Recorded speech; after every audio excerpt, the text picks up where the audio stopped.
Comenzamos justamente nuestra tercera conferencia ahora. Tengo el placer, tengo el gusto de poder presentar a nuestro tercer ponente, que es el doctor Ernesto Rodríguez Moncada. Él es licenciado en Pedagogía por la Universidad Nacional Autónoma de México, maestro en Educación por la Universidad Autónoma de Querétaro y doctor en Educación por la Universidad Pedagógica Nacional. Sus áreas de investigación y de formación son la oralidad y sus relaciones con la cultura escrita, la formación de docentes, la evaluación docente, el diseño curricular, didáctica, la educación y la complejidad. Ha sido director de investigación y de evaluación del CREFAL del año 2008 al 2012 y también ha sido vicerrector académico de la Universidad Latina de América.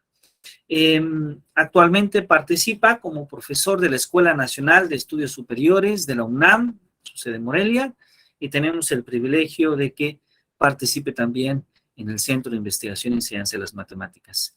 El día de hoy nos va a platicar justamente sobre los principios a considerar para la educación infantil migrante. Pues, doctor Ernesto, qué gusto que nos acompañe esta mañana. Bienvenido. Muchas gracias por estar en este seminario.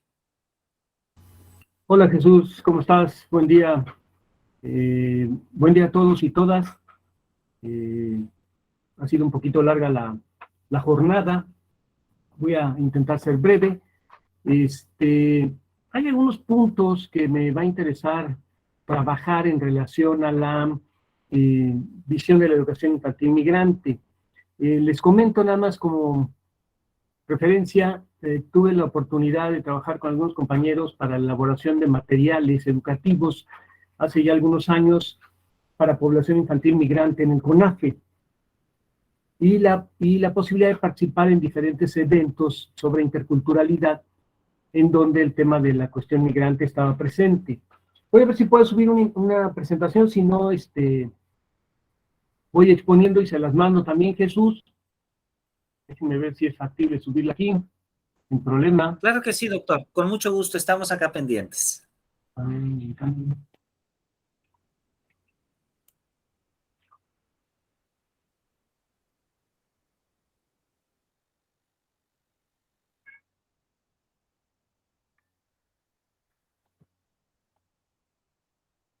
¿Sí la pueden ver?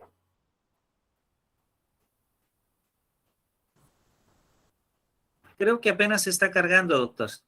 Sí, ya se está cargando. Muy bien.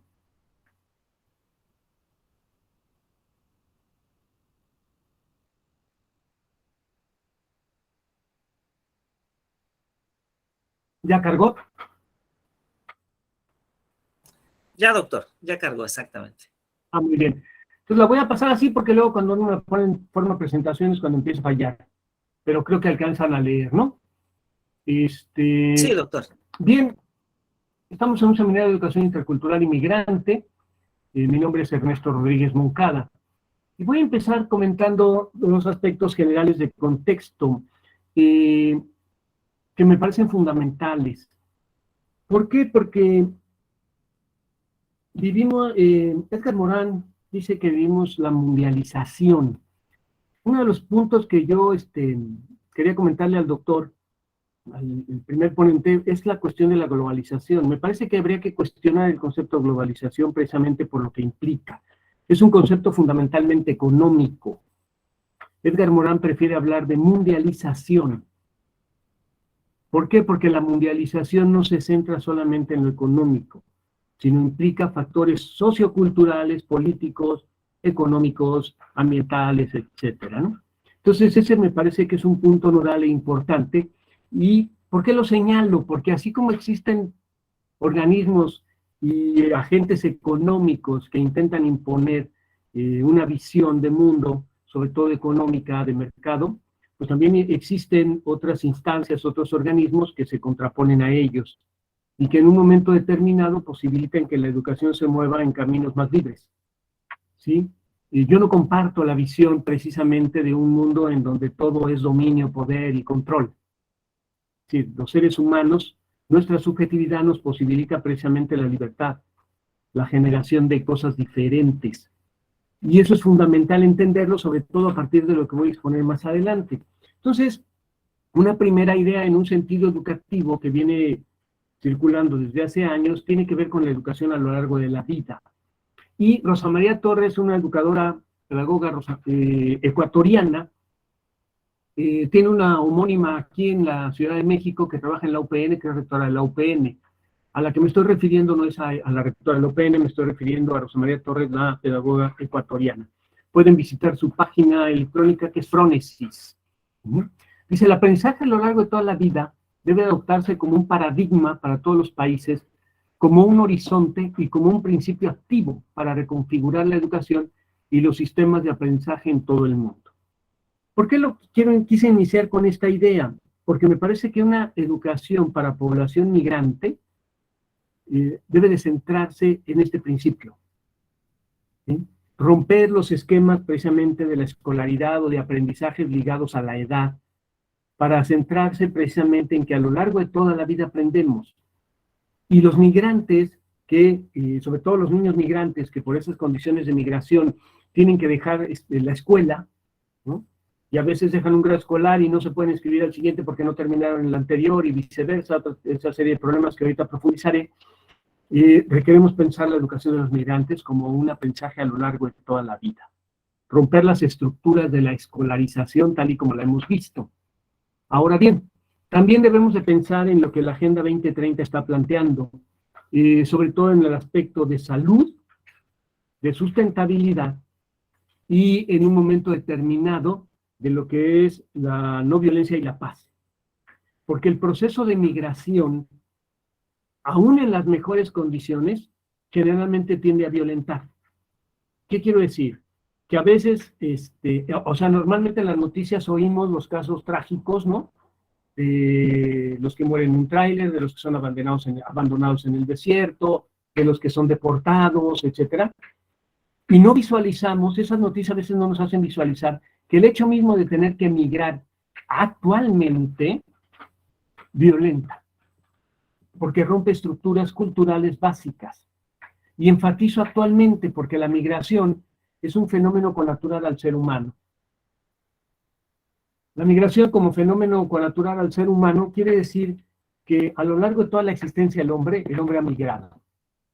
Desde los que se vinieron de África hacia Europa y luego pasaron hacia América, hacia todos los movimientos que hemos visto a lo largo de la historia y que los libros de historia nos muestran, de viajes comerciales, viajes de conquista, viajes porque se perdieron en la ruta y llegaron a otro lugar, etc.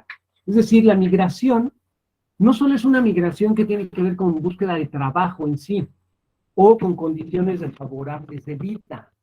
La migración en general tiene que ver con muchos factores y se da en distintos ámbitos de la vida, ¿no? Pero algo fundamental para entender los problemas de la migración hoy en día es la conformación de Estados-nación.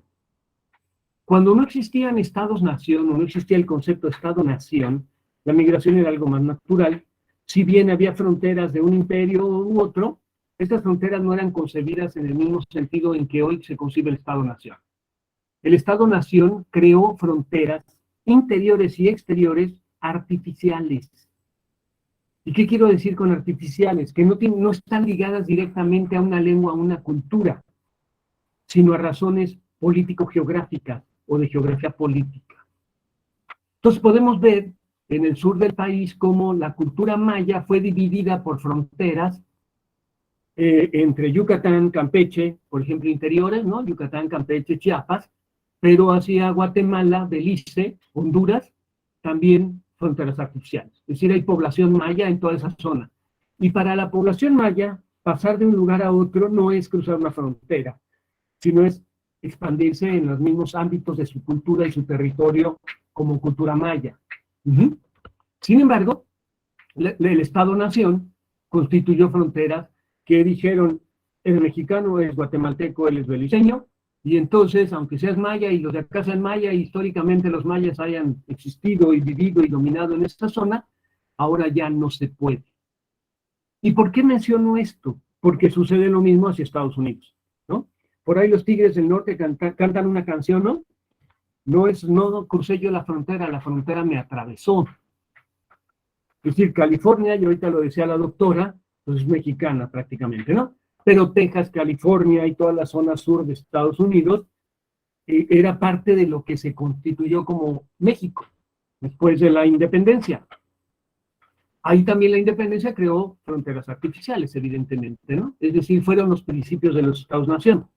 Pero lo fundamental aquí es entender que para la gente que habita esos espacios, las fronteras no existen. Las fronteras son cuestiones o líneas artificiales que vemos en los mapas, pero que no vemos cuando transitamos de un lugar a otro. Ahora el río Bravo se considera la frontera y entonces ahí hay muro, una parte tiene muro, otra no, etc.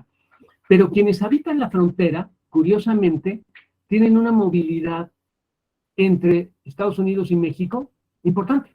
Yo tengo familiares, hermanos en Matamoros, y ellos van y vienen y compran de la misma manera que los norteamericanos van a comprar gasolina o vienen a comprar X cosa, y los mexicanos van y compran. En Tijuana sucede lo mismo, ¿sí? Entonces hay que ver que también la problemática migrante no es la problemática migrante en general. Hay problemática migrante para ciertas situaciones que tienen que ver hoy en día fundamentalmente con fuentes de trabajo. Ahorita profundizaré también un poco en ello. Entonces la migración solo se vive como problema a partir de la existencia de los estados-nación. Tenemos entonces que entender que esas problemáticas tienen que ver con también distintos tipos de migración. La migración tiene que ver con factores de tipo económico-mercantil, búsqueda de nuevos mercados, apertura de mercados. Por ejemplo, toda la búsqueda de Colón y en esa época de los grandes descubrimientos geográficos fue por encontrar rutas de comercio a la India. Y lo que implicaba eso era precisamente migrar. Marco Polo realizó viajes hasta Mongolia. Los vikingos llegaron incluso a las costas de Estados Unidos y habitaron en una zona de Estados Unidos. Los egipcios, los fenicios, los griegos, los romanos, los mismos mesoamericanos. Mesoamérica tenía una migración fuerte de población. Los aztecas visitaban a los mayas, se casaban con nobles mayas, eran casamientos mutuos por cuestiones de interés político, por ejemplo, ¿no? Pero había un mestizaje ya cultural, y aquí tengo algunas diferencias con el uso del concepto del mestizaje por parte de la doctora, pero no voy a meterme en ello. Pero el mestizaje existe en América desde antes del mestizaje con los españoles. Es decir, los distintos grupos indígenas de distintas culturas y distintas lenguas también se mezclaron entre ellos. Y lo que hoy llamamos Mesoamérica es la mezcla de todas esas culturas que dio por origen finalmente el calendario, el jaguar, la astronomía, el uso del cero, etcétera, pero que consideramos fundamentalmente como azteca o náhuatl, porque fueron quienes a los últimos años, antes de la conquista, llevaron a cabo el dominio. Pero en realidad había mezclas culturales en todo lo que es Mesoamérica. Incluso incursiones chichimecas que llegaban del norte, que se animaban a entrar a la zona mesoamericana. Si recuerdan sus clases de historia, más o menos de Zacatecas hacia arriba era Aridoamérica o la zona chichimeca, etcétera. Y de esa zona hacia abajo más o menos era Mesoamérica. Bueno, ¿qué quiero decir entonces? Que la migración supone, en un momento dado, mestizaje. Supone mezclarse. Sea por conveniencia, sea porque no hay de otra, o sea por violación. Pero en un momento determinado hay mestizaje ahí. Y el mestizaje cultural supone una mirada del mundo, ¿no? Ahora bien, también hay migración por cuestiones de producción agrícola. Nos acabamos una tierra y vamos a otra. Los mayas, por ejemplo, tuvieron que migrar de distintas zonas del propio territorio de Yucatán, Campeche, incluso Tabasco, Chiapas, porque se agotaban la tierra. ¿Sí? Hay evidencia hoy en día de que algunas zonas pues quedaban deforestadas y ya no se podía cosechar y entonces había que irse a otro lado. Lo mismo pasó con Tula y lo mismo pasó con Teotihuacán. Es decir, hay que migrar porque necesitamos un nuevo territorio para sembrar. Y estableces en otro lugar tus pirámides, tu cultura, etcétera, etcétera, según el nivel de civilización de los pueblos. También hay migración por aventura, querer conocer otros pueblos, no con afán de conquista, vamos a conquistar, no, quiero conocer otros pueblos, ¿no? Los vikingos, por ejemplo, se aventaban al mar para tratar de conocer otros pueblos, conocer el simple hecho de decir, conquisto el mar, ¿no? Y llegaron hasta América. Bien, hay por conquista, como los españoles, como los romanos, ¿no? Que al final de cuentas crean colonias en otros lados. Y esas colonias que crean implican población migrante. Van familias, a veces solo hombres, a veces hombres y mujeres, a veces familias enteras, que se van trasladando para conquistar los distintos territorios. Búsqueda de nuevas opciones de vida. Hoy en día estamos viviendo también una migración que no está asociada directamente a la pobreza, que tiene que ver con intelectuales, con investigadores, con profesores, que buscan mejores condiciones de vida o que pretenden vivir de otra manera y que se van a Alemania, se van a Estados Unidos, etcétera, a Inglaterra, a vivir y allá encuentran algún trabajo. Entonces migran también, a veces solos, a veces jóvenes, a veces ya con familia. Y la gran migración que estamos viendo como fenómeno, derivado precisamente aquí sí de problemáticas socioeconómicas, que es la migración de los pueblos, tanto mestizos como indígenas, de la zona sur del país hacia el norte del país, por ejemplo, los migrantes de Oaxaca, Michoacán, que siembran o trabajan en los campos michoacanos, cuando se acaba el trabajo se van a Sonora, se van a Nayarit, se van a los campos algodoneros, jitomateros, etcétera, del norte del país, y algunos de ellos que se van hasta Estados Unidos, incluso cuando termina el trabajo en esas zonas. Hay una migración golondrina, se le llama, ¿no? Es decir, van de un lugar a otro, trabajando, trabajando, trabajando, y se van hasta el norte, hasta el norte, hasta el norte, donde se acaba el trabajo, y luego regresan a sus pueblos a sembrar sus tierras, y luego cuando se acaba acá el asunto, vuelven a migrar y se vuelven a regresar, etcétera, ¿no? Hay otros que deciden migrar para quedarse allá, porque consideran que acá ya no hay ninguna posibilidad, o lo que estamos viendo, el fenómeno masivo ahorita de Centroamérica, ¿no? De grupos, de gente, de personas, de miles de personas que cruzan todo México para llegar a Estados Unidos. Esto obviamente tiene que ver con esto que llamamos el sueño americano, ¿no? Creer que porque me voy a Estados Unidos mis condiciones de vida van a mejorar. Ciertamente, algunos mejoran sus condiciones de vida, si no, no sería factible pensar que las remesas de migrantes a México ocupan el primer lugar en entrada de dólares al país. Si no pensáramos que hay una gran cantidad de migrantes que han logrado ubicarse bien laboralmente en Estados Unidos, no existirían esas remesas. Y otros que se cuidan el cinturón, como decimos, y que mandan su remesa a pesar de estar no viviendo muy bien, pero que saben que tienen que mandar dinero a sus familias, ¿no? Pero este fenómeno de las remesas económicas también nos hace ver que los migrantes que se han organizado ya en Estados Unidos, por ejemplo, Michoacán tiene varias asociaciones de migrantes con presencia política y económica fuerte, en California, en Washington, en Chicago incluso, ¿no? Y que eso les hace actuar como actores políticos importantes, ¿no?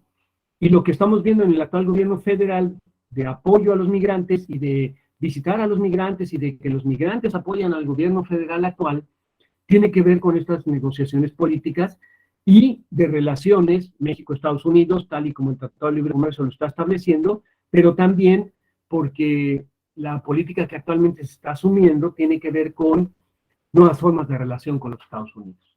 Es decir, no solo dependemos de ellos, sino también ellos dependen en gran medida de nosotros, ¿no? Ahora bien, la educación para población infantil migrante ha tenido varios, que dijera yo, mitos, creencias que tenemos que romper, ¿no? Esquemas muy tradicionales y convencionales. Uno, romper totalmente la secuencia en grados escolares regulados por la edad. Lo que ya mencionaba, es decir, quien migra no puede seguir una educación básica de primero a segundo, de segundo a tercero, de tercero a cuarto. La idea de la pobreza como condición desfavorable por sí misma. Esto ha hecho que surja un prejuicio, ser pobre es ser ignorante. Y no es así. La gente que migra, aunque sea pobre, tiene muchos saberes, muchos conocimientos. y se los lleva con ellos, se lleva su cultura. Pero desde la perspectiva de la escolaridad, de la escolarización moderna, todo lo que no tenga que ver con saberes escolares es ignorancia.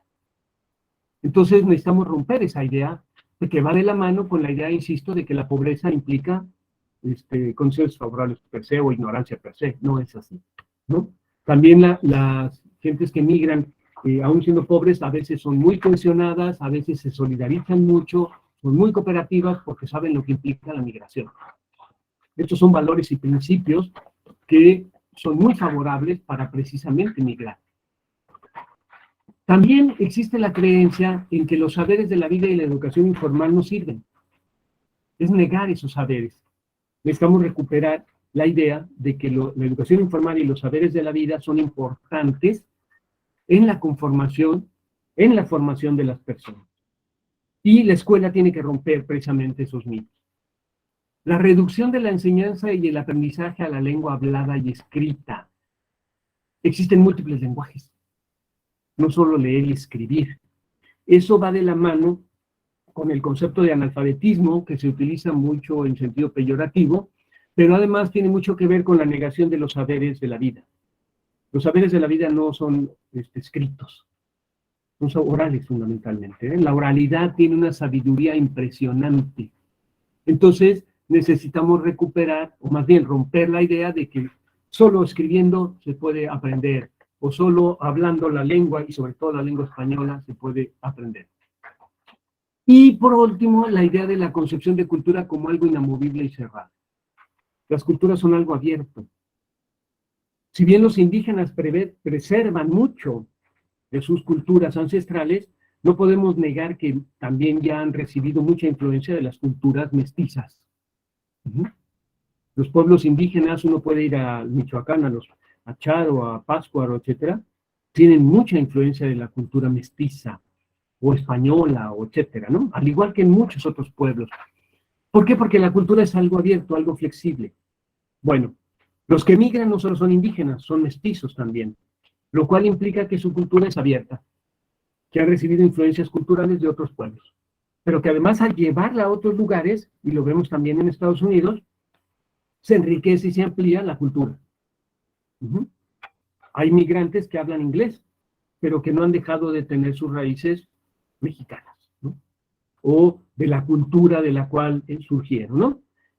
Algunos se consideran mexicanos en general, pero otros se consideran nayaritas, o se consideran zapotecos, etcétera, como mencionaba la doctora. Tampoco podemos generalizar la idea de mexicano. Hay muchos Méxicos. Si uno visualiza el norte del país, se da cuenta que las formas culturales de habitar el norte son muy diferentes a las formas culturales del sur y del centro del país. La población indígena es mayoritariamente del centro y del norte y del sur. El tipo de comida de Chiapas, Oaxaca, Yucatán, Veracruz, es muy condimentada, tiene otro tipo de sabores, ¿no? A diferencia del cabrito del norte, de los burritos, etcétera. Es decir, en el mismo México existen varios Méxicos, diríamos, ¿no? Por eso México es multicultural. Entonces, cuando migran mexicanos de distintas zonas y regiones del país. Llegan a Estados Unidos, a distintas zonas, y entonces establecen multiculturalidades en el otro país, ¿no? No la mexicanidad en abstracto, sino las diversas culturas de México se llevan a Estados Unidos y pueblan ese país y se comportan también multiculturalmente. Esto no quiere decir que sea idílico y no haya discriminación. Tampoco quiere decir que sea idílico y entonces no haya problemas entre los distintos grupos migrantes. No, como todos seres humanos hay conflictos, hay problemas, ¿no? Ahora bien, romper los esquemas anteriores supone reconocer los saberes de vida y culturales de los migrantes. Esto es fundamental para quien atiende a la población migrante, sobre todo a los maestros y a los funcionarios que atienden los trámites burocráticos administrativos de la migración. También supone hacer uso de los múltiples lenguajes en el proceso de enseñanza-aprendizaje. Los artesanos, por ejemplo, y hago uso del lenguaje de las manos, el lenguaje de de plástico, el lenguaje pictórico, el lenguaje visual, etcétera, ¿no? Porque la cultura tiene que ver con múltiples lenguajes, no solo con lectura y escritura, ¿no? O con lengua hablada y lengua escrita. Tenemos que pensar la noción de aprendizaje a lo largo de la vida en articulación con el proceso de formación, con la Bildung. Nuestra educación está fundamentalmente influenciada por la paideia griega. De ahí viene la palabra pedagogía, pedagogo, etcétera, ¿no? Hay otra tradición formativa que es alemana, que tiene que ver con la Bildung, y que alude a la idea de formación como el proceso mediante el cual cada persona se hace persona. Y la educación tiene que servir para hacernos personas, no para hacernos gente que tiene un título, un diploma o un grado escolar. ¿Por qué? Porque la educación, así como la mente, y lo vamos a ver al final de la exposición, tienen que ver con preservar la vida. No es preservar la economía, la política, no. La educación, la formación de la persona ayuda a la mente a preservar la vida. Esa es la función de la mente. Hacer que la vida continúe, se reproduzca, siga, continúe, ¿no? También es necesario propiciar en los docentes la capacidad interpretativa antrosociocultural, es decir, brindarles herramientas hermenéuticas básicas para que aprendan a interpretar lo simbólico de la cultura y del lenguaje. Ahorita profundamente también en ello. Y finalmente reconocer las posibilidades, las riquezas del mestizaje cultural. Todos los grupos llevamos cultura. Al mezclarse, la cultura se enriquece. Un tema importante que casi nunca se menciona en estos temas de la migración es el de la soberanía, que está ligado directamente al Estado-Nación. La soberanía, dice Foucault, tiene tres supuestos: el del sujeto a someter, el de la unidad del poder a fundar y el de la legitimidad a respetar. Pongamos un ejemplo. Oímos que el presidente dice México es soberano. Utiliza el concepto de soberanía precisamente en estos sentidos. Es decir, hay un pueblo, una población, un estado soberano al cual someter, porque hay que someterse a ciertas reglas, ciertos principios, ciertas formas de visualizar la vida, ¿no? Somos mexicanos porque somos soberanos de México. Pero también eso da la idea de un poder que hay que fundar, que hay que crear o que hay que defender. Hay que defender los mexicanos ante otras naciones, ante otras soberanías. Y el de la legitimidad a respetar. ¿Qué leyes son las que nos dan poder legítimo? Porque también hay poder legítimo. El poder no solo es negativo.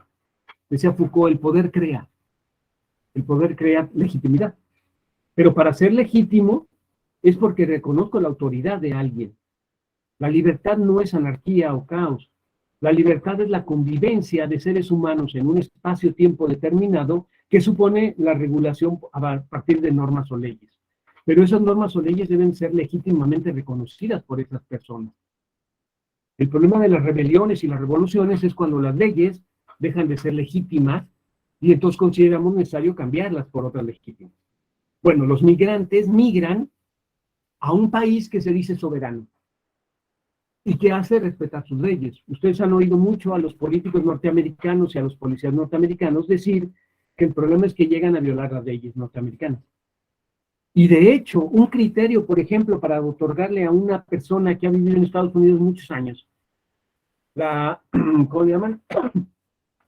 La residencia, por ejemplo, o la ciudadanía, es que se sepa la historia de Estados Unidos. Les hacen un examen sobre la historia de Estados Unidos. Porque esto supone que conocen la tradición, las leyes, las normas, la fundación, los principios del país, que es soberano. Y esto supone algo más allá en el inconsciente, que si conoces esa historia vas a negar la tuya. ¿Sí?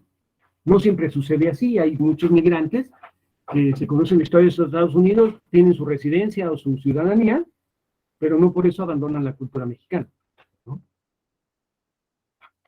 En ese sentido es importante reflexionar el concepto de soberanía en términos de sentido de invasión y lucha contra el migrante o la necesidad de defenderse del migrante. Es decir, para quien defiende la soberanía, el otro es un extranjero que llega e invade y por lo tanto hay que defendernos de él. Esto genera la discriminación y el racismo. Es parte de la problemática.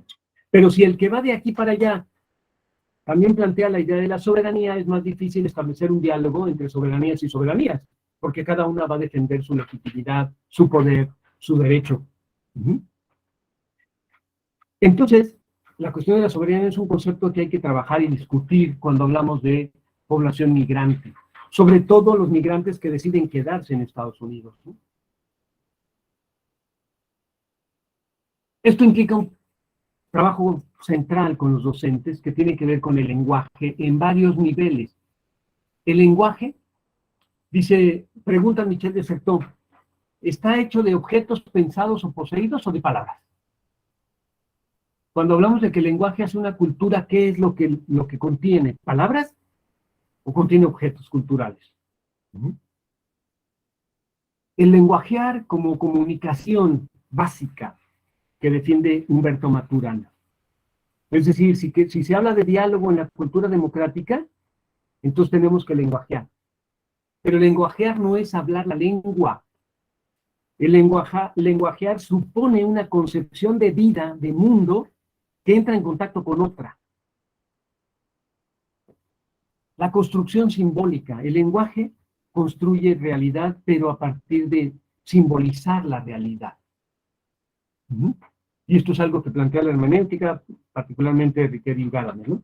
Pero entonces, simbolizar la realidad quiere decir que no solo la nombras, sino que logras conformar una cosmovisión de realidad, una cosmovisión, porque has entendido el carácter simbólico de la cultura. El por qué la religión tiene tantos rituales, el por qué la política tiene tantos rituales, por qué la escuela tiene rituales, porque los rituales simbolizan la cultura. Y son fundamentales en la apropiación cultural. Y finalmente, deriva de ello que el lenguaje implica acción. Decía Foucault, los discursos generan práctica. ¿Por qué los grupos que discuten sobre la diversidad o el feminismo y demás hablan tanto de utilizar, cambiar o modificar el lenguaje? Esto que decía el doctor hace rato, ellos, ellas, ellas. Porque el lenguaje impulsa la acción. Podemos o no estar de acuerdo con ello, pero el lenguaje, al impulsar a la acción, supone que vas a crear otras condiciones de vida. La cuestión de la identidad también es fundamental. Riquet nos dice, la identidad tiene al menos dos sentidos. El del sí mismo, la mismiedad, el contexto de comparación, cuyos contrarios son el otro, el distinto, el diverso, el desigual. Desde la perspectiva de Riquet, que yo comparto, tendríamos más bien que pensar la idea de la identidad desde el ipse, desde la ipseidad, que implica un sí mismo hacia la alteridad, un sí mismo en cuanto otro. Es decir, no soy yo, sino es el sí mismo que se reconoce en el otro para constituirse como sí mismo. No es que piense en el otro en abstracto. Pienso en el otro porque el otro es el alter mío. Es la alteridad que me convoca a convivir, a crear, a cooperar. Maturana dice que biológicamente la idea del amor y la cooperación son fundamentales para la vida porque solo a partir de ello se podría construir vida. Si siempre competimos, acabamos con la vida. Tenemos que cooperar. Y en la naturaleza vemos muchos casos de cooperación entre animales, ¿no? Pájaros que comen semillas para luego defecar en otro lado y hacer que la semilla de la planta caiga en otro lugar y crezca nuevamente la planta, etcétera, etcétera. Y los seres humanos también. Sin embargo, hemos vivido mucho en la idea de que lo fundamental sobre todo en las culturas humanas, es la agresión y la violencia. Porque vemos guerras. Pero vemos guerras porque es de lo que nos hablan. Si ven ustedes las noticias, fundamentalmente se habla de lo violento y lo agresivo, pero no de lo positivo que hay en el mundo. No de las creaciones científicas y técnicas, artísticas, musicales, de las creaciones humanas. No, prácticamente los noticieros viven de vender noticias negativas porque la violencia genera una estética. Y la estética atrae. ¿Sí? Es decir, los videojuegos son violentos porque a los niños les gustan, generan adrenalina, se apasionan con ello y entonces siguen viviendo la violencia. No nos hemos atrevido a crear una estética de la paz, de la cooperación, que posibilite generar la misma adrenalina cuando vemos un paisaje, cuando vemos una obra de teatro, cuando vemos una película. Hay algunos que nos emocionan cuando ven una película y lloran, o cuando ven un paisaje. Bueno, si lográsemos concebir la posibilidad de generar adrenalina con la misma intensidad con que la estética de la violencia trabaja, el mundo sería diferente.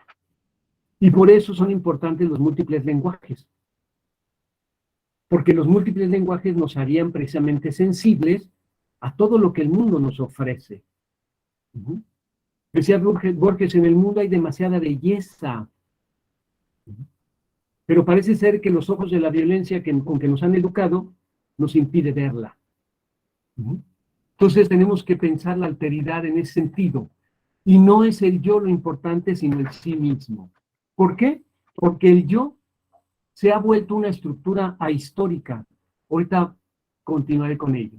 Antes me gustaría señalar que el concepto de sí mismo lo han trabajado las religiones del Oriente, lo ha trabajado la filosofía budista, lo ha trabajado las neurociencias, y lo ha trabajado la filosofía occidental a través de Paul Ricoeur, Gadamer y otros filósofos, ¿no?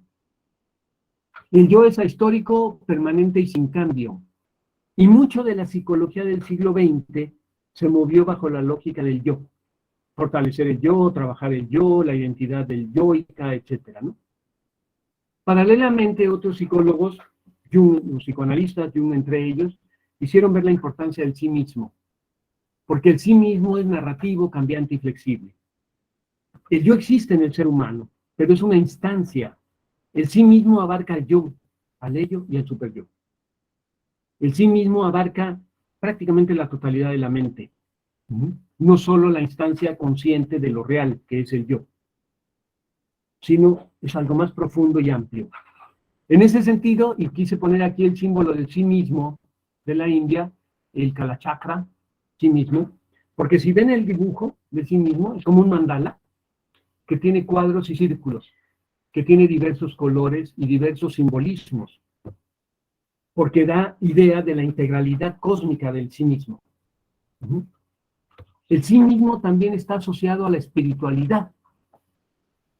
Ahorita regreso a esta.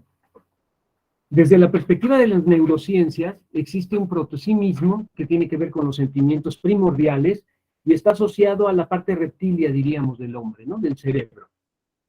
El sí mismo central, que está orientado a la acción y que tiene que ver con la parte mamífera del cerebro, y el sí mismo autobiográfico, que incorpora la dimensión social y espiritual del hombre, y que tiene que ver entonces ya con el neocórtex, pero junto a la mente.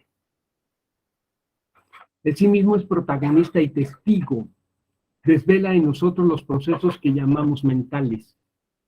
Ambos interactuando sistémicamente, revelan la subjetividad a través del lenguaje.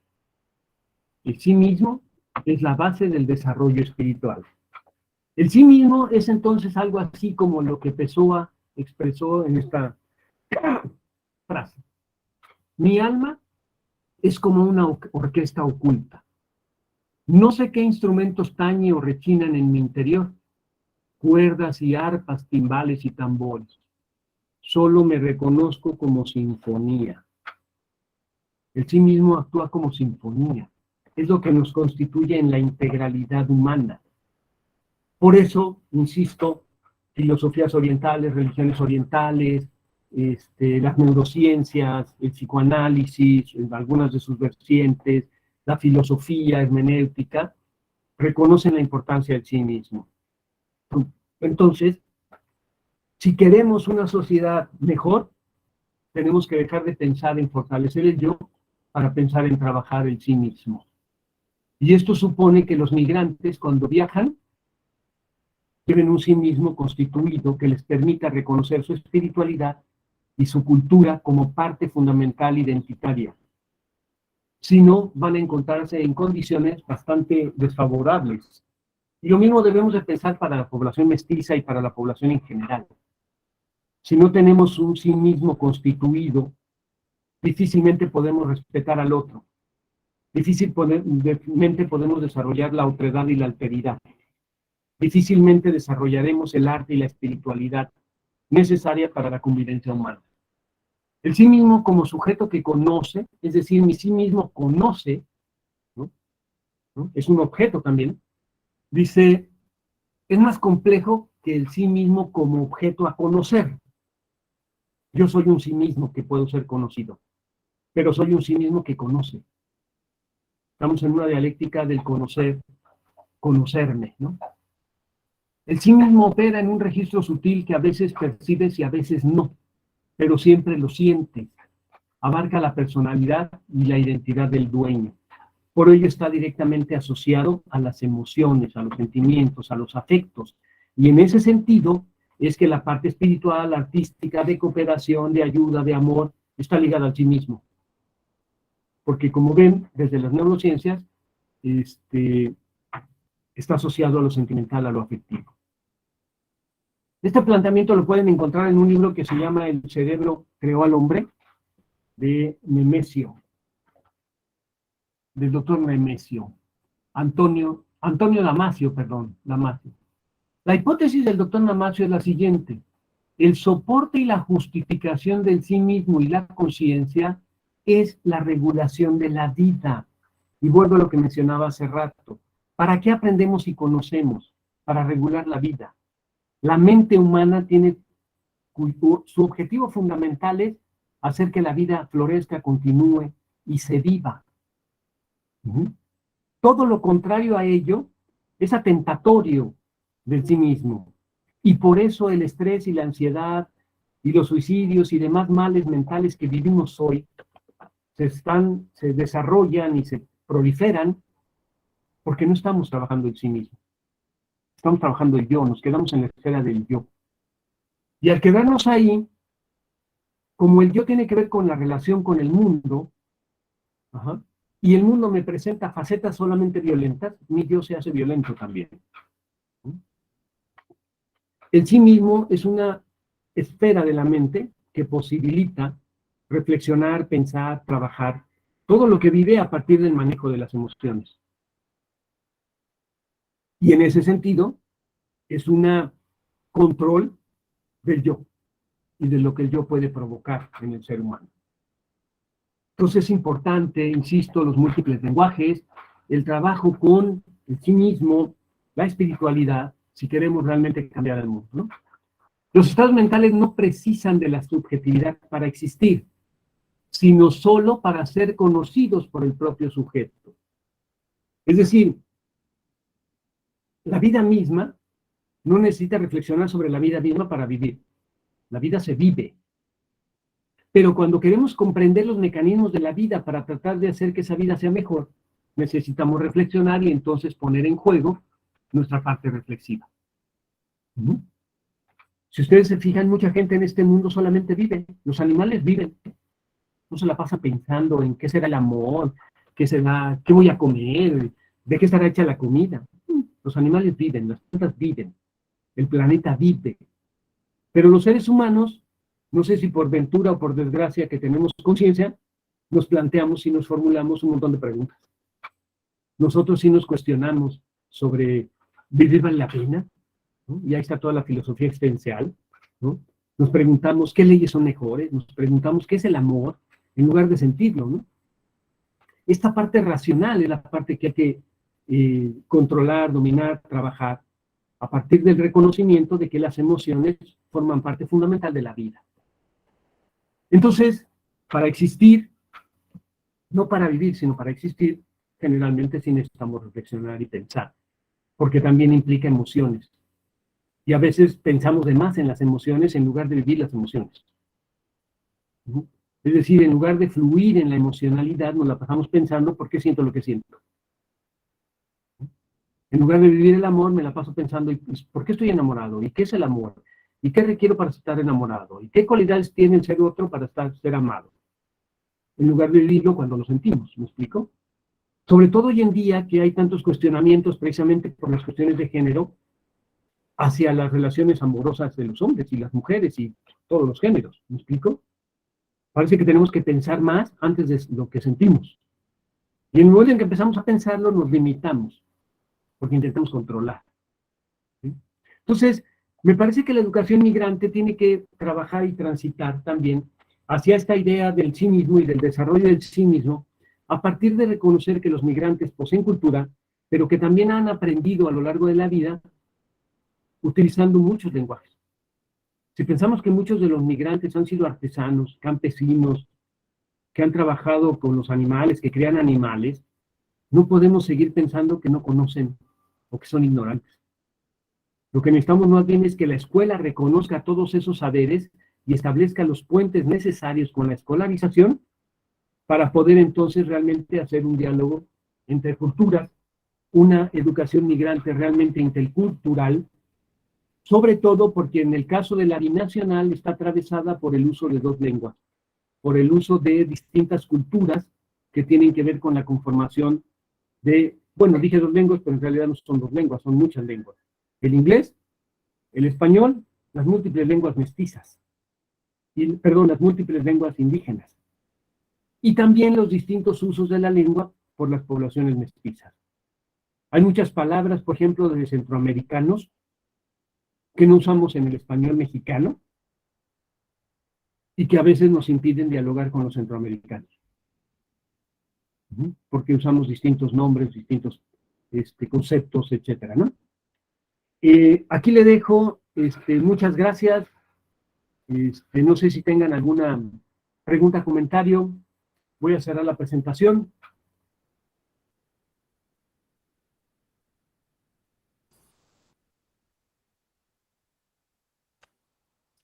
Muchísimas gracias, doctor Ernesto. Creo que ha sido una presentación sumamente interesante y reflexiva sobre estos tópicos, esta conexión entre la educación intercultural, pero también sobre la educación migrante. Muchísimas gracias. No sé entonces si nuestros colegas que nos acompañan a través de esta videoconferencia tengan preguntas, tengan comentarios que puedan hacer al doctor Ernesto Rodríguez Moncada. Si son tan amables, pueden escribirlos a través de nuestro chat o, en todo caso, hacer la pregunta o el comentario de manera directa al doctor Ernesto Rodríguez Moncada.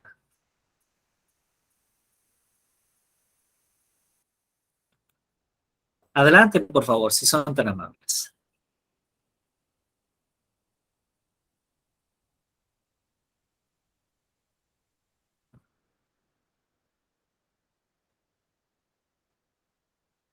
Marisol Mejía nos dice excelente, súper interesante. Muchas gracias, Marisol.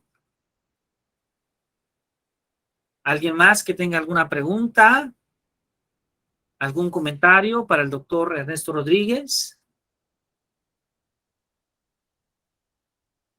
Acuérdense que nosotros promulgamos mucho la idea de una educación dialógica. Claro.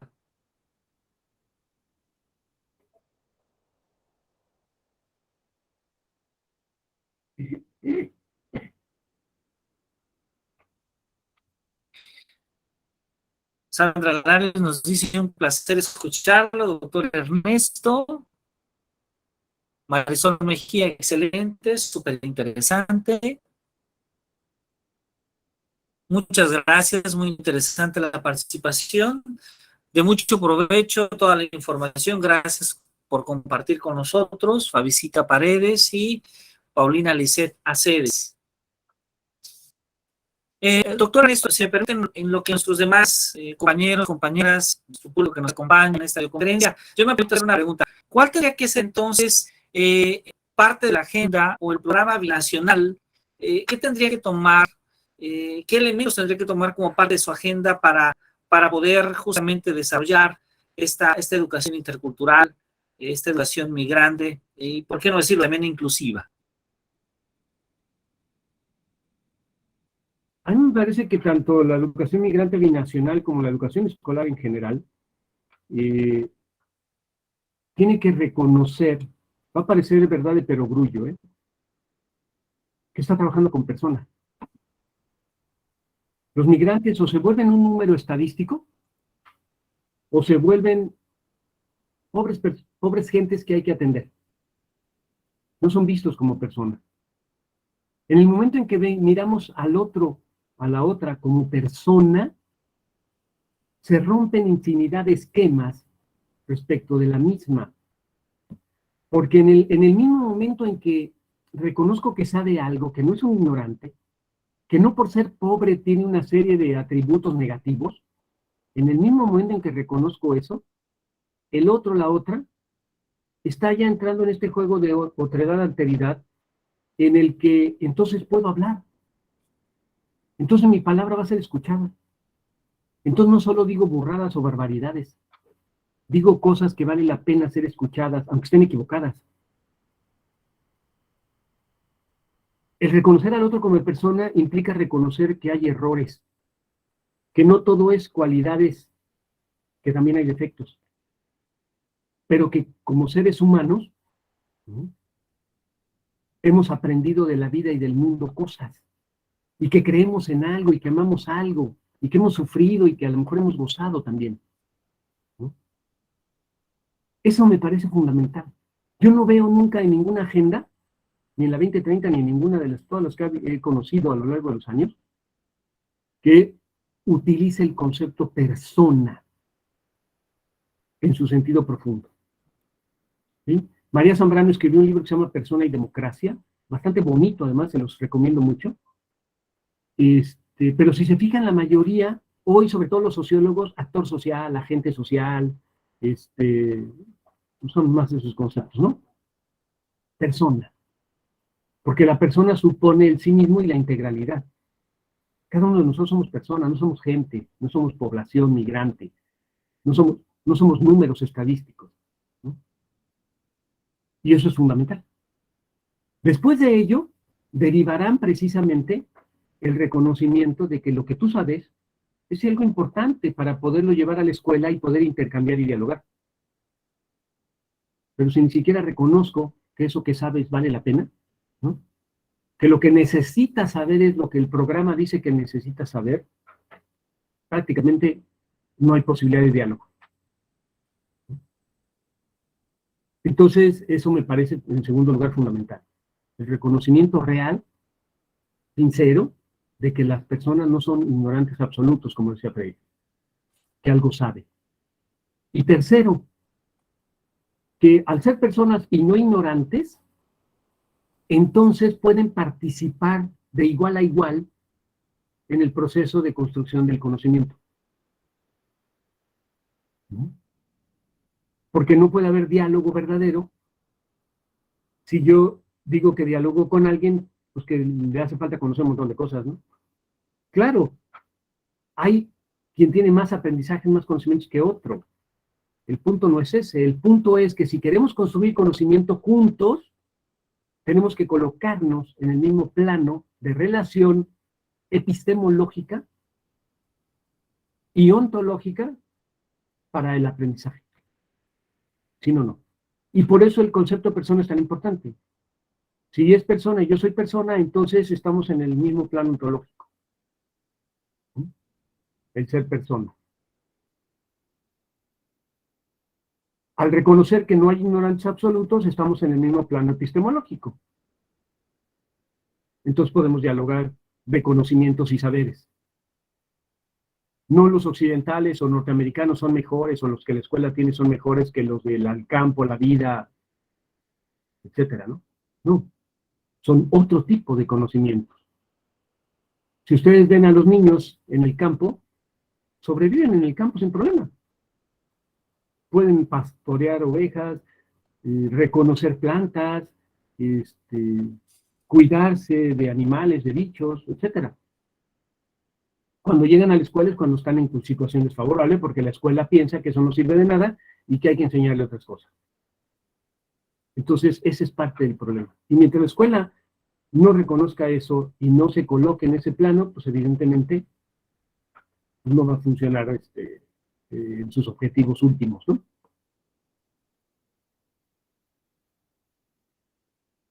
Aquí aquí llegan algunos de esos comentarios, voy a leerlos.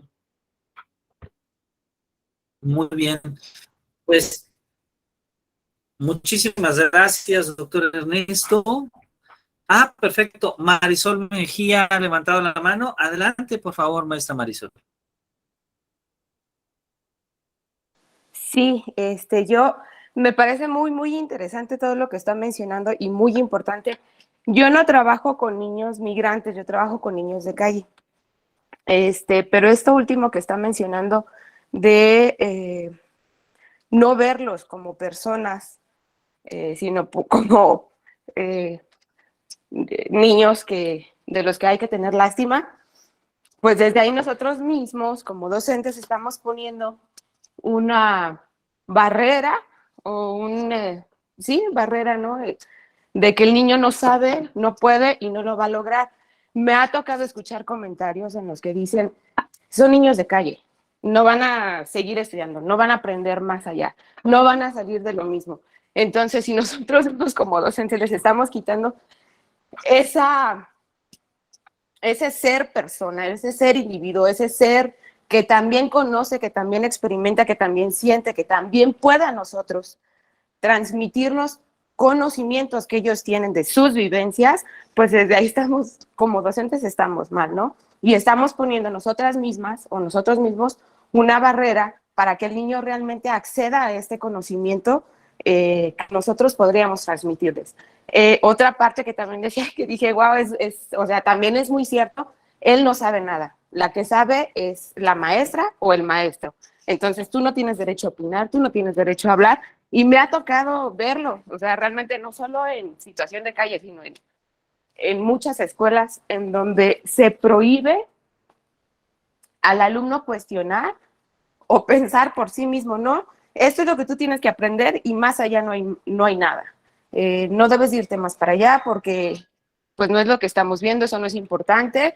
Entonces creo que nos hace falta mucho a los docentes escuchar y entender contextos, situaciones y vivencias de cada uno de nuestros alumnos.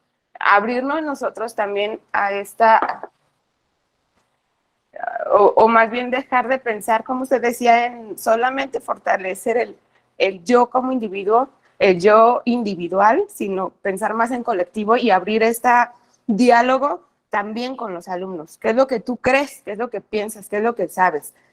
¿Qué expectativas también hay? No, muchas veces no se da este tipo de diálogos entre alumno-docente, sino más bien es como los catedráticos de solo yo hablo y solo yo sé, ¿no? Muchísimas felicidades, doctor. Me quedo asombrada. A mí me gustaría que nos pudieran compartir su ponencia para seguirla reflexionando, porque creo que tiene muchísimo más para reflexionar. Gracias. Sí, se las voy a mandar. Jesús, ya te la mandé por correo para que la puedas distribuir, difundir. Sí, nada más para cerrar acerca de esto último. Claro que sí, con mucho gusto, sí, creo que el doctor. trabajo Y fundamental, debo mencionar que esta sesión ha sido grabada.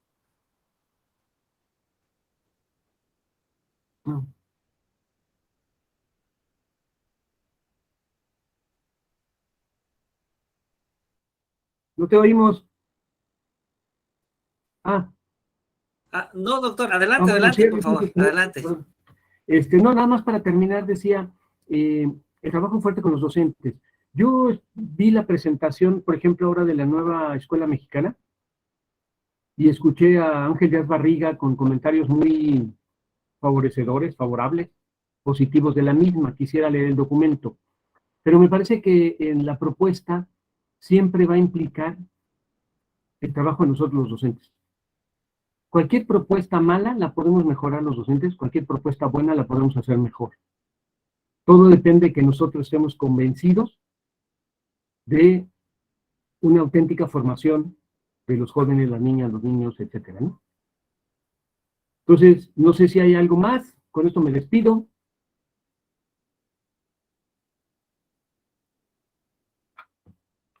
Y ya Jesús les hará llegar la presentación.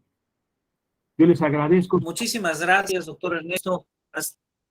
Ha sido un gran placer que nos acompañe esta tarde ya. Aprovecho para comentar que la sesión ha sido grabada de tal manera que a través justamente de las redes del programa binacional, a través de las redes del CIEM, va a estar disponible en los siguientes días para quien desee revisar nuevamente estas conferencias. Como siempre, un gran placer escuchar al doctor Ernesto. Muchas gracias